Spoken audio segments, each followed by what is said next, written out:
And earlier, travel expert Mark Murphy spoke with the AMHQ team about what the airlines are expected to do with all these stranded passengers.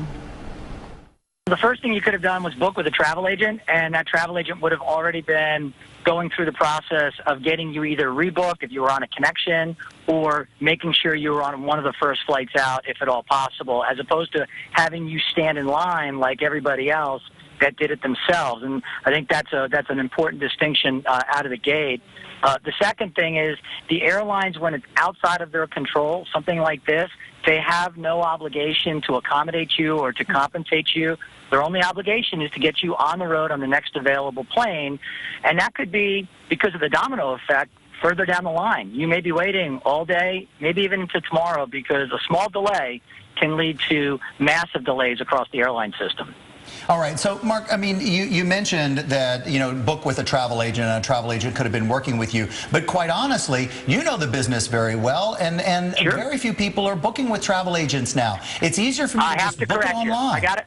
I got to correct you. 40% of domestic airline tickets and 60% of international airline tickets are booked by travel agents. 40% certainly isn't the majority. So what do I do if I'm standing in the airport and I mean, just help me. Tell me what to do. If Sure. I booked it online, what am I supposed to do now?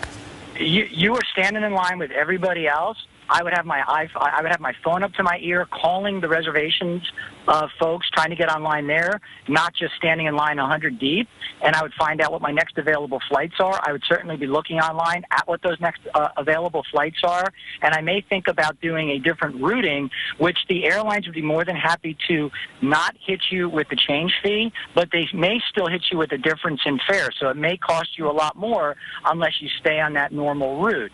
Each airline has its own policies. So those airlines are going to decide individually how they're going to get you on the way and whether they're going to hit you with fees, difference in fares if you wish to change your routing. All right, and let me ask you this. So let's say that I want to approach the desk with some kind of authority. Does it help if I have a mile card with them? Does it help if I have status on the plane in a situation like this? Or is everybody at a situation like this just basically showing up equal to the desk?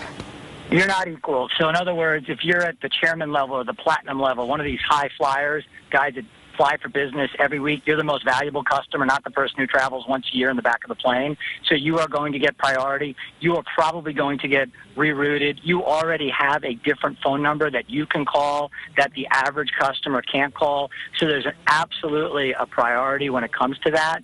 And you will be first in line to get moved. And in some cases, you've automatically been rebooked by the airlines through the process to get you on your way. Either way it goes, I'm sure many people are frustrated at the airports. They can't get out of one airport to the other, and their flights are just delayed, and many canceled and having to reroute. It's surely a lot of frustration. Yeah, and we talked to a passenger earlier, Cassandra Dump.